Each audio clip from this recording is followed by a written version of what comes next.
अभी हाल फिलहाल में भारत में बिजली गिरने की जितनी भी घटनाएं हैं उसमें वृद्धि होते गई है और यह वृद्धि आते भी जा रही है। सामान्यतः इसे इस रूप में देखें तो सिर्फ यह घटना भारत की ही नहीं है, यह घटना विश्वव्यापी हो गई है जहां पर कि बिजली की इस तरह की कौंधने की, बिजली की इस तरह के गिरने की घटनाएं हमेशा तेज होते जा रही हैं। वैसे तो कहने को आप समझ सकते हैं कि पूरी प्रकृति में बिजली एक ऐसी चीज है जिसे कि आप कह सकते हैं वो अलौकिक है, अद्भुत है, अनूठा है, अद्वितीय है। और यह जो घटना होती है इस तरह की बिजली गिरने की उन्हीं स्थानों पर होती है जिस स्थान पर वायुमंडल में अच्छी खासी मात्रा में ऊर्जा का स्रोत होता है।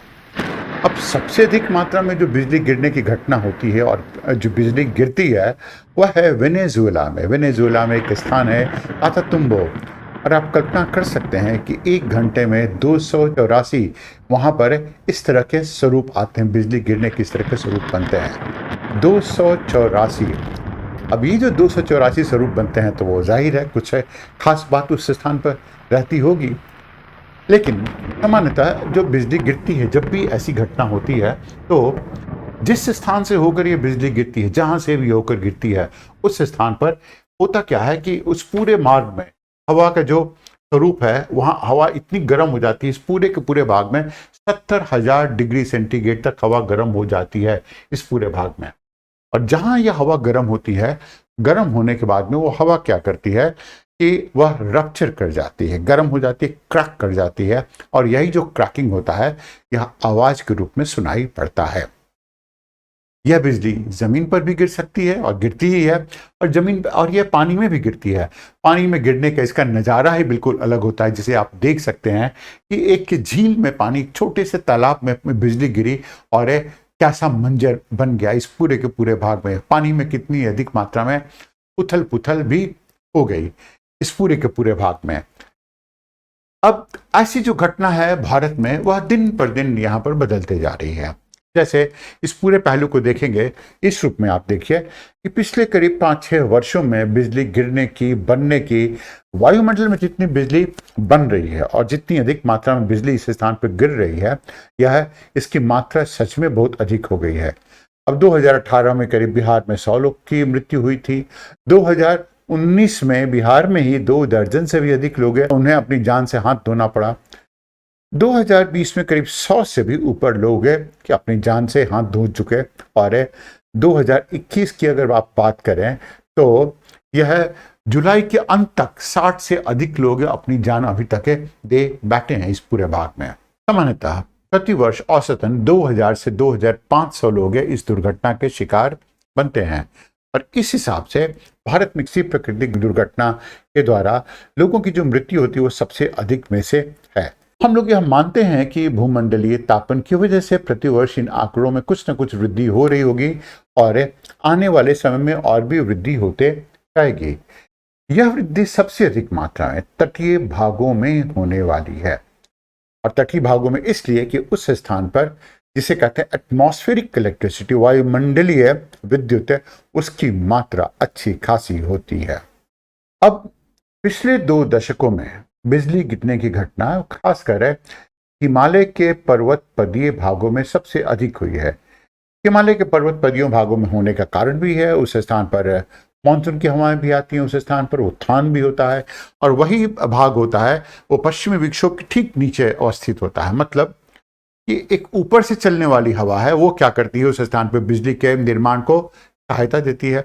मानसून की हवाएं जब पहाड़ से टकराती हैं तब बिजली के निर्माण में सहायता मिलती है, और जब ये हवाएं ऊपर की ओर उठती हैं तो भी बिजली के निर्माण में खुद सहायता ले लेती हैं। तो इस कारण से इस स्थान पर बिजली हमेशा अधिक से अधिक मात्रा में गिरती रहती है, और उनकी फ्रीक्वेंसी भी उस स्थान पर बनी रहेगी। आज इस समय में अधिकतर लोग अपनी जान तब खो रहे हैं जब बिजली जमीन पर गिर रही है।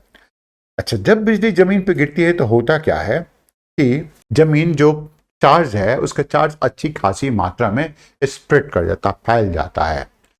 तो इस कारण से लोग अगर खड़े हैं उस स्थान पर तो उन्हें नीचे से ही बिजली का शॉक लग जाता है, तो बेचारे स्वर्ग सिधार जाते हैं। पहले क्या करते थे, ग्रामीण क्षेत्रों में लोग जो थे वह किसी पेड़ के नीचे में जाकर खड़े हो जाते थे बारिश से बचने के लिए। और अब ऐसा नहीं कर सकते। क्यों? क्योंकि अब वास्तविक रूप में बिजली गिरने की जो घटनाएं हैं वो अधिक हो गई हैं, और पेड़ों के ऊपर में तो खासकर बिजली अधिक गिरती ही गिरती है। इतना ही नहीं, अब खुले स्थानों में भी बिजली गिरनी शुरू हो गई है। इसके अलावा पूरे के पूरे मैदानी भागों में, खासकर इस समय जिस समय की धान की रोपाई होती है, जिस समय की ट्रांसप्लांटेशन होता है उसका, तो ट्रांसप्लांटेशन का जो प्रक्रिया होती है उसमें क्या करते हैं लोग, खेत में पहले पानी डाल देते हैं। पानी डालकर उससे फिर धान के बीज को उस स्थान पर बोने का काम करते हैं। और यह सामान्यतः होता है सावन में होता है, सामान्यतः होता है जिस समय बारिश, सबसे पहली बारिश आती है उस समय होता है। तेज हवा भी चलती रहती है, बिजली भी चमकती रहती है। और अब क्या हो गया है कि अगर बिजली किसी पास के खेत में भी गिरती है और वह पानी से भरा हुआ है, वो पानी खुद एक सुचालक का काम करता है और 3-4 खेत के आसपास के पूरे स्थान को ही पूरी तरह से इलेक्ट्रीफाई कर देता है। तो तब भी लोग अपनी जान से हाथ धो बैठ रहे हैं इस स्थान पर। तो बिजली अगर कहीं भी पानी में गिर रही है, किसी स्थान पर पेड़ पे गिर रही है, तो ग्रामीण क्षेत्रों में अब लोगों को किसी भी स्थान पर जाने का आसानी नहीं मिल पाता है। यह जो बिजली गिरने की घटना है वास्तविक रूप में एक बादल से होती है जिसका नाम है तड़ित झंझा, थंडर स्टॉर्म इसे कहते हैं। यह एक विशाल बादल होता है। इस विशाल बादल के भीतर में, मतलब कि वह सतह से लेकर लगभग 1000 मीटर, 1 किलोमीटर की ऊंचाई के सतह से लेकर, और यह 14-15 किलोमीटर की ऊंचाई तक विस्तृत होता है। इतना ऊंचाई इसका वर्टिकल ग्रोथ होता है, ऊर्ध्वाधर विकास होता है इसका। और इसके भीतर में खूब तेज हवाएं ऊपर जाती हैं, फिर नीचे आती हैं, ऊपर जाती हैं, नीचे आती हैं, और इस रूप में यहां पर हवाएं चलते रहती हैं। अब इस तरह के बादल में अगर कोई विमान गलती से चला गया तो उसका दुर्घटनाग्रस्त होना तय है। क्यों? क्योंकि विमान भी ऊपर नीचे होगा। और आज तक कोई भी पैसेंजर प्लेन, कोई भी जो यात्री विमान होता है, वह इसके भीतर में जाता है, उसका निकल पाना बहुत ही मुश्किल हो पाया है। वैसे सामान्यतः सारी प्रक्रियाएं बनाई रहती हैं कि किसी को भी, कोई भी पायलट दिमाग भी खराब हो जाए तब भी उसमें नहीं ले जाए। क्योंकि पायलटों को जो ट्रेनिंग दी जाती है उसकी ट्रेनिंग का पहला स्वरूप होता है कि जब भी आप ऐसे तड़ित झंझा को देखिए, इसको कहते हैं क्यूमुलन निम्बस बादल, तो ऐसे जब भी क्यूमुलन निम्बस बादल, और इसको शॉर्ट फॉर्म में अंग्रेजी में कहते हैं सीबी, जब भी किसी को सीबी को देखिए तो भाग चलिए, वहां से भाग चलिए। आपको कुछ भी नहीं करना है क्योंकि आप उसके भीतर में जा नहीं सकते। तो यह उस बादल का सोर्स होता है। और यह बादल जो अपना बनता है, यह अपने आप में ही ऊर्जा का असीम स्रोत होता है। तड़ित झंझाएं अपने आप में ऊर्जा के असीम स्रोत होती हैं। यह ऊर्जा क्या करता है, कहां से मिलता है?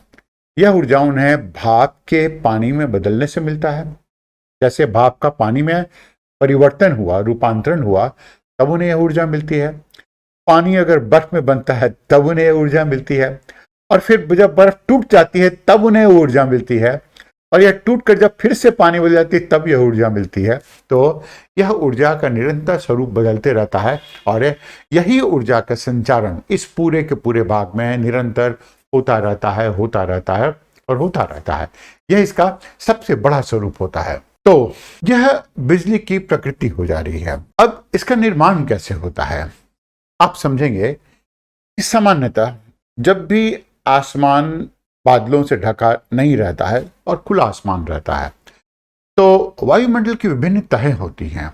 अब तहें कौन कौन सी होती हैं? नीचे की तह होती है, ऊपर की तह होती है, उसके ऊपर की तह होती है, उसके ऊपर की तह होती है। तो अलग अलग तहें होती हैं। अच्छा, उसमें एक तह का नाम है आयन मंडल। आयन मंडल इसे इसलिए कहते हैं क्योंकि आयनाइज होता है। और आयनाइज कैसे होता है? यह आयनाइज तब होता है जब है कि सूर्य से कुछ रोशनी आती है। जैसे ही सूर्य से कुछ रोशनी आती है, तो सूर्य की रोशनी क्या करती है कि इस स्थान से एटम में से एक इलेक्ट्रॉन को निकाल देती है। जैसे ही एटम में से एक इलेक्ट्रॉन निकल गया तो वह पॉजिटिवली चार्ज हो जाता है। तो इसे कहते हैं यह पॉजिटिव चार्ज का होता है। ये सारा का सारा भाग होता है वह पॉजिटिव चार्ज लिए हुए होता है इस स्थान पर। और ये जो पॉजिटिव चार्ज है, यह पॉजिटिव चार्ज इस कारण से हो पाता है, क्यों? क्योंकि सूर्य से रोशनी आती है और उसने यहां से एक इलेक्ट्रॉन को निकाल दिया है। चूंकि आयन मंडल पॉजिटिव चार्ज होता है, आयन मंडल का चार्ज ऐसे होता है, इसलिए जो जमीन होती है वह नेगेटिवली चार्ज रहती है। क्यों? क्योंकि उसी को संतुलित करने का काम आता है। यही इसीलिए पृथ्वी हमेशा नेगेटिवली चार्ज ही होती है और इसको इसे संतुलित करने के लिए ही ऐसा किया जाता है। यह एक सामान्य अवस्था होती है, लेकिन इस अवस्था में अच्छी खासी मात्रा में परिवर्तन होता है जबकि ऐसे क्युमुलोनिम्बस बादल बनते हैं तो। और यह क्या परिवर्तन आता है? जब ये तड़ित झंझाएं बनती हैं, तड़ित झंझाओं का जो आधार होता है वह नेगेटिव चार्ज का होता है, यह नेगेटिव चार्ज का होता है। और जब यह नेगेटिव चार्ज का होगा तो इसके रिस्पॉन्स में, इसके तुलना में, इसके संतुलन करने के लिए हमेशा इसका नीचे का भाग पॉजिटिव चार्ज होगा। मतलब तब जमीन पॉजिटिव चार्ज होना ही होना चाहिए। अब होता क्या है कि जैसे ही इस तरह के बादल का निर्माण होता है, और मान लेते हैं कि यह बादल है और यह बादल का यह आधार है। बादल देखने पर ऐसा इस रूप में लगता है, इस रूप में लगता है यह बादल, और नीचे से लेकर ऊपर तक के करीब 15 किलोमीटर तक है इसकी ऊंचाई होती है। अगर यह 1 किलोमीटर ऊंचाई से जाता है तो नीचे का भाग इसका हमेशा नेगेटिवली चार्ज रहता है, ऊपर का भाग पॉजिटिव चार्ज हो जाता है इसका। इसके तुलना में इसी को बैलेंस करने के लिए जमीन जो होता है वह पॉजिटिव चार्ज हो जाता है, और जो उसका नेगेटिव चार्ज होता है वो क्या होता है, उसे ठेल कर उसे घुसा देता है। जब ऐसे बादल बनते हैं तो उसे बिल्कुल नीचे की ओर घुसा देते हैं जमीन के भीतर में, और उसके ऊपर में पॉजिटिव चार्ज लेकर चले आते हैं। तो ऐसी अवस्था में जमीन जो होता है वो पॉजिटिवली चार्ज हो जाता है इस अवस्था में, और बादल का जो आधार होता है वो नेगेटिव चार्ज होता है, और इन्हीं के बीच में बिजली का आदान प्रदान होता है। आप इसे चित्र के इस रूप में देख सकते हैं कि इसकी स्थिति कैसी आती है। ये सामान्य स्थिति ऐसी होती है, और जब ये बादल बनते हैं तो ये नीचे का भाग नेगेटिव चार्ज हो जाता है, ऊपर का भाग इसका पॉजिटिव चार्ज का चला आता है, और जमीन जो होती है वो बिल्कुल पॉजिटिवली चार्ज होती है, और तभी ये बिजली के ऐसा कंडक्ट भी होता है इसके नेगेटिव से पॉजिटिव के भीतर में। और जिस मार्ग से होकर यह बिजली गुजरती है, जैसा हम लोगों ने बताया कि उस पूरे भाग में क्या होता है कि वहां पर तापमान 70,000 डिग्री सेंटीग्रेड तक चला आता है। यह इसकी एक स्थिति होती है। अब आप इसकी दूसरी स्थिति को देख सकते हैं। दूसरी स्थिति क्या होती है इस स्थान पर? दूसरा ऐसे क्या हो सकता है, पूरे के पूरे बादल में अच्छी खासी मात्रा में ऊर्जा होती है। अब वहां पर भाप से पानी बनता है, पानी से बर्फ बनता है। बर्फ जो होता है वो क्या होता है, अंततः जाकर जब ये बर्फ बनता है तो बर्फ एक सीमा के बाद में टूट जाता है, जिसको कहते हैं क्रैक कर जाता है। जैसे ही ये टूट जाता है और क्रैक कर जाता है तो टूटने और क्रैक करने की वजह से क्या हो जाता है, फिर से उसमें चार्ज का सेपरेशन हो जाता है। तो जैसे ही चार्ज का सेपरेशन हो जाता है तो इस चार्ज के सेपरेशन से ही ऐसी स्थिति आती है कि ऊपर का भाग जो होता है वो पॉजिटिव चार्ज होता है और नीचे का भाग नेगेटिव चार्ज हो जाता है। तो बादलों के बीच में तब बिजली चमकती है, और आप देखते हैं कि बादलों के बीच में बिजली को चमकते हुए कुछ बादल बिल्कुल प्रदीप्त हो जाते हैं इस रूप में, और वह तब फिर जो बादलों की बिजली होती है वह जमीन पर आ जाती है। और कभी कभी आपने देखा भी होगा इस रूप में, जैसे यह एक काल्पनिक चित्र है बुर्ज खलीफा का, कि जो विश्व की सबसे ऊंची बिल्डिंग है और इसी के ऊपर में आकर बिजली गिरती है तो पूरी तरह से वो प्रदीप्त होता है। इसके कितने चित्र भी आप लोगों ने देखे होंगे इस पूरे के पूरे भाग के। तो यह तभी हो पाता है संभव जबकि नीचे में जो पानी है वो पानी क्या होता है, बर्फ बनता है, बर्फ टूट जाता है, स्प्लिंटर कर जाता है, और इस स्प्लिंटर करने के बाद में उसमें से चार्ज का सेपरेशन होता है, और यह जो चार्ज का सेपरेशन होता है इसी के सहारे बिजली चमकती, यही बिजली का स्वरूप हो जाता है। और जब बिजली नीचे की ओर आती है तो आप देखेंगे तो बिजली का एक जो स्वरूप होता है वो वास्तविक रूप में ऊपर की ओर जाता है, वह ऊपर जाती है। बिजली जितनी नीचे आती है वह ऊपर की ओर भी जाता है। अब जैसे कि इस भाग में आप देख रहे हैं कि बिजली चमकी और नीचे से बिजली की एक परत है, वह ऊपर की ओर जाना शुरू कर देती है, प्रारंभ कर देती है, और जैसे ही वह नीचे से ऊपर की ओर जाना प्रारंभ कर देती है तो देखेंगे इसको अलग अलग नाम दिए जाते हैं। तो सिर्फ बादलों से ही, मतलब ऊपर से ही बिजली नीचे की ओर नहीं गिरती है, नीचे से भी बिजली ऊपर की ओर जाती है, और यही स्वरूप होता है। यह कितनी बार घटना होती, तो कम से कम यह 17-18 बार होती है घटना। ऊपर से बिजली आई, फिर नीचे गई, फिर ऊपर से, फिर नीचे से, इस तरह की घटना होती है। और तभी कहा जाता है कि आसानी से इसका चित्र भी आप नहीं ले सकते। आप अगर कैमरा का चित्र ले रहे हैं तो इस तरह के चित्र को लेने में आपको अच्छी खासी समस्या भी आती है, लेकिन फिर यह प्रकृति का ऐसा नज़ारा है, इसका चित्र कौन नहीं लेना चाहेगा भी।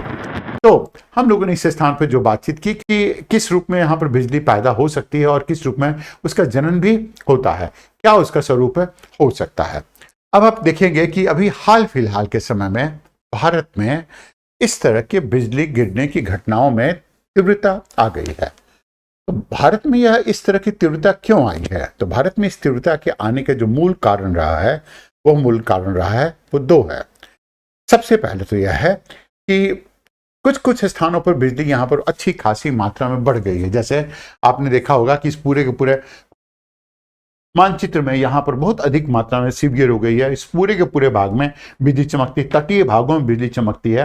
तो कुछ कुछ स्थानों बहुत सीवियर होता है, कुछ कुछ स्थानों पर कम होता है। गुजरात वगैरह ऐसे स्थानों पर अपेक्षाकृत कम होता है। लेकिन अब यह नियम भी काम नहीं कर रहा है। अब समझिए ऐसा क्यों हो रहा है। पहले जितने भी बादल बनते थे वो सारे बादल कैसे हुआ करते थे? तो वह स्तरीकृत बादल हुआ करते, स्तरीय बादल हुआ करते थे।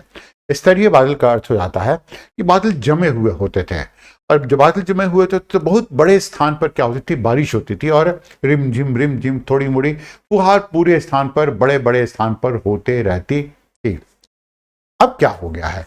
अब यह गर्मी की वजह से, या तो आप भूमंडलीय तापमान समझ लीजिए या कुछ भी समझ लीजिए, कोई भी कारण आप ले लीजिए, तो इसकी वजह से क्या हो गया है कि जो गर्मी है वो बिल्कुल कॉन्सेंट्रेटेड हो गई, संकेंद्रित हो गई, एक स्थान पर संकेंद्रित हो गई है।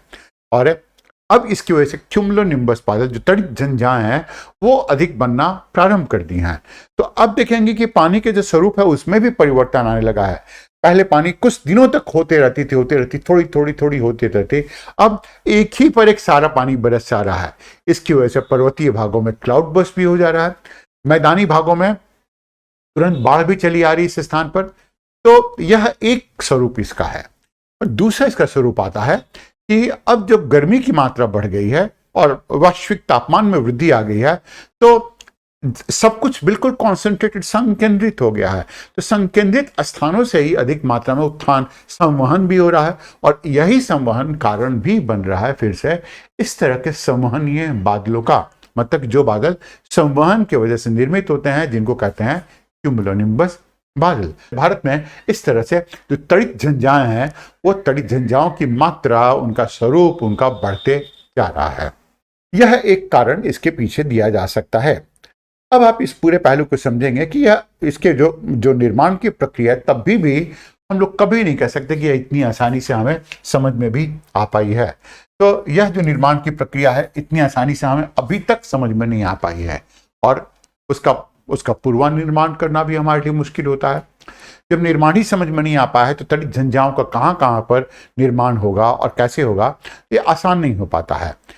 आप ऐसा समझ सकते हैं कि कहीं भी अब बिजली गिर सकती है, किसी भी स्थान पर बिजली गिर सकती है, और अगर ऊंचे स्थान है तो सामान्यतः वहां पर बिजली गिरती है। और यही जयपुर में इस बार हुआ भी कि कुछ लोग वहां पर मौज मस्ती के लिए करने गए थे, और कितने ढेर सारे लोग थे, उन सभी लोगों के ऊपर में बिजली गिर गई। क्यों? ये ऊंचे स्थान थे। लेकिन अगर आप देखेंगे, इसी तरह का प्रतिरूप देखेंगे बिहार में, तो बिहार में अब ऐसा नहीं है कि कोई अब पेड़ के नीचे में आया है तो पेड़ के ऊपर में बिजली गिर गई। अब क्या हो रहा है, कोई व्यक्ति अगर खुले स्थान में भी जा रहा है, वहां भी बिजली गिर जा रही है, वो व्यक्ति क्या हो रहा है, शॉर्ट सर्किट का काम हो जा रहा है उसके लिए। मतलब बिजली के लिए, पूरे प्रकृति के लिए वो व्यक्ति शॉर्ट सर्किट कर दे रहा है, इसीलिए उस स्थान पर बिजली इस रूप में गिर भी जा रही है। तो यह अचंभित करने वाली बात अभी आई है, और अब इसके लिए हमारे पास में अभी आज के समय पर कोई उपाय नहीं दिख रहे हैं। और चूंकि और कोई उपाय हमारे पास में नहीं दिख रहे हैं, इसलिए इस पूरे भाग को हम लोग ऐसे समझ सकते हैं कि अब प्रकृति के साथ में अभी के लिए, आज के समय में इतनी ही बात कही जा सकती है कि यह समझना हमारे लिए महत्वपूर्ण हो जा रहा है, और समझने के साथ में यह भी महत्वपूर्ण हो रहा है कि हम लोग रिकॉन्साइल कर लें, अपने आप को समायोजित कर लें और एडजस्ट भी कर लें इस पूरे पहलू पर। To have more such discussions and analysis, subscribe to our channel and hit the bell icon for notifications on our upcoming videos.